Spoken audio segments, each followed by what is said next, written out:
শুভ দুপুর বন্ধুরা, আজকে কি রান্না করছি সেটা আপনাদের সঙ্গে শেয়ার করছি। আজকের রেসিপি সিম্পল। তো এখন মুগ ডালটা করছি। মুগ ডাল সেদ্ধ করে সোমবার দিয়ে দিয়েছি, জিরে, তেজপাতা, শুকনো লঙ্কা, সোমবার দিয়ে ডালটা কিছুক্ষণ ফুটে উঠবে, তারপরে নামিয়ে নেব। তো ডালটা দেখুন অনেকক্ষণ আমি ফুটিয়ে নিয়েছি। ভিডিওটা আমি মাঝখান দিয়েই শুরু করেছি। তো ডালটা হয়ে গেছে, নিভিয়ে দিলাম। এবার আমি নামিয়ে নেব।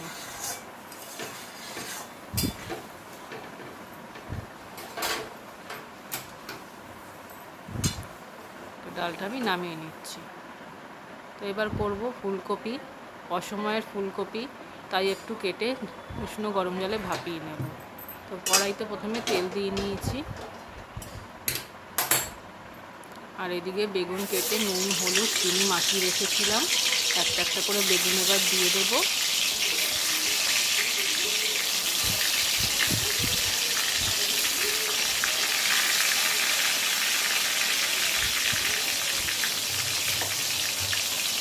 তো বেগুনগুলো সব দিয়ে দিলাম। এবার আঁচ কমিয়ে কমিয়ে ভেজে নেব।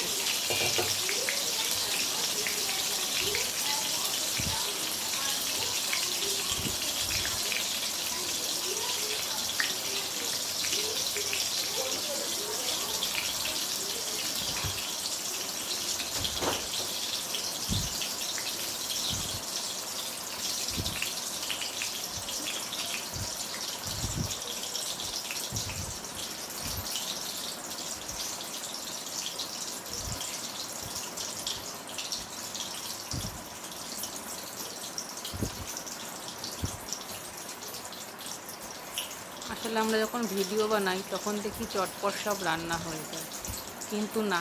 দেখুন বেগুন ভাজাটা আমি দিয়েছি, কিন্তু এখনও হয়নি। এটা অনেকে এডিট করে শর্ট টাইম করে, কিন্তু আসল টাইম দেখুন, একটা বেগুন ভাজা এক পিঠ হতেই কত সময় লেগে যায়। তো এবার আমি উল্টে দেখব হয়ে গেছে কিনা এক পিঠ।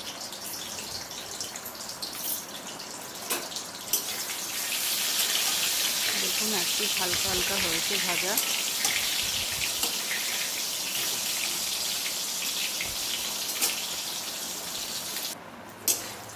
বেশ কিছুক্ষণ পর চলে এলাম। তো এক পিঠ ভালো ভাজা হয়ে গেছে। তো আরেক পিঠটা উল্টে দিচ্ছি। তো বেগুন ভাজা হয়ে গেছে, এবার তুলে নিচ্ছি। আর এইদিকে দেখুন, এই যে ফুলকপিগুলো ভাপাতে দিয়েছিলাম, তো জল ফুটে উঠেছে। এবার নিভিয়ে দেবো। আর এদিকে বেগুন ভাজাগুলো তুলে নিলাম। আর ওই তেলের মধ্যে ফুলকপি করব, তাই আলুগুলো প্রথমে ভেজে নিচ্ছি।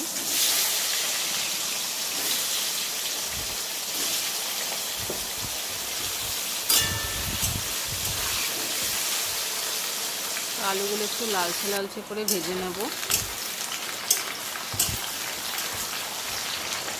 দেখুন বেশ কিছুক্ষণ পর এলাম, একটু লালচে ভাব হয়ে গেছে। তো এবার তুলে নেব আলুগুলো।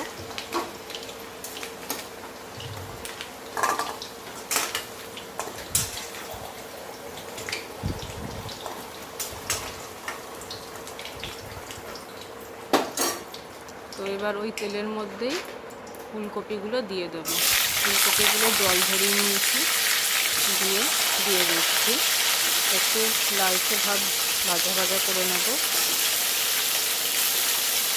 অসময়ের ফুলকপি তো একটু ভাপিয়ে নিলে, যাতে পোকা থাকলে পোকাগুলো বেরিয়ে যাবে। আর একটু ভালো করে ভাজলে ভালো লাগবে খেতে, গন্ধটা লাগবে না।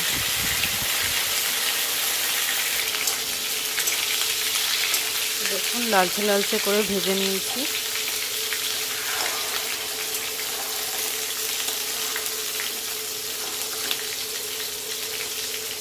যেগুলো ভাজা হয়নি উল্টে পাল্টে দিচ্ছি।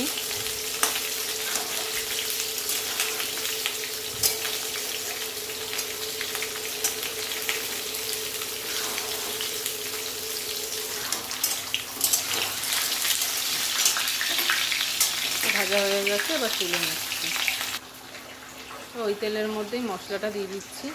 এখানে আছে আদা, কাঁচা লঙ্কা, আর আছে টমেটো। তো মশলাটা একটু নেড়ে নিলাম। এবার এর মধ্যে একে একে গুঁড়ো মশলা দেব। তো প্রথমেই দেব হলুদ গুঁড়ো,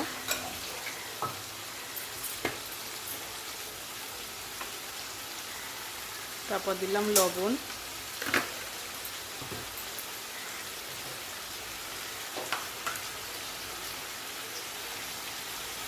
এবার জিরের গুঁড়ো দিলাম, দিয়ে মশলাটা ভালো করে কষিয়ে নিচ্ছি।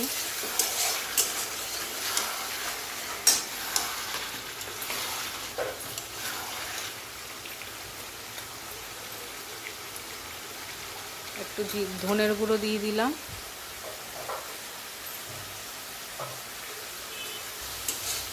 দিয়ে আবারও মশলাটা ভালো করে কষিয়ে নিলাম।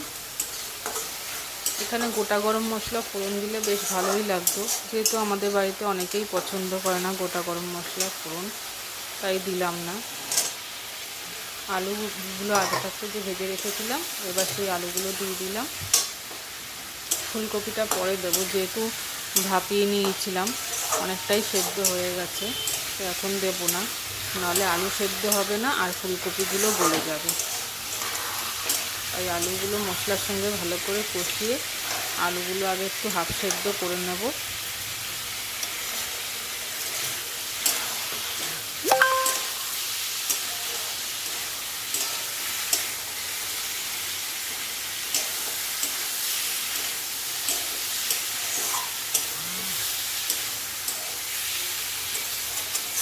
দেখুন মশলাটা ভালো করে কষানো হয়ে গেছে, এবার জল দিয়ে দিচ্ছি।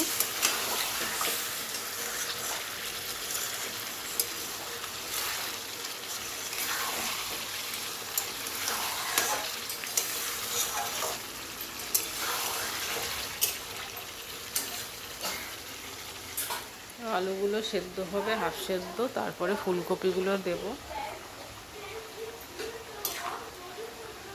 তো দেখে নিই, কিছুক্ষণ পর এসে দেখছি যে আলুগুলো সেদ্ধ হয়ে গেছে। তো এই পর্যায়ে এখন ভেজে রাখা ফুলকপিগুলো দিয়ে দিচ্ছি। একটু নেড়ে চেড়ে দেবো।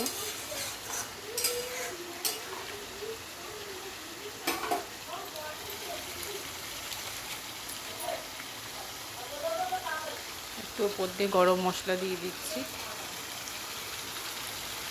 দিয়ে ঢাকা দিয়ে দিলাম। বেশ কিছুক্ষণ পর আবার এসে দেখছি তো ফুলকপি আলু সবই মোটামুটি সেদ্ধ হয়ে গেছে।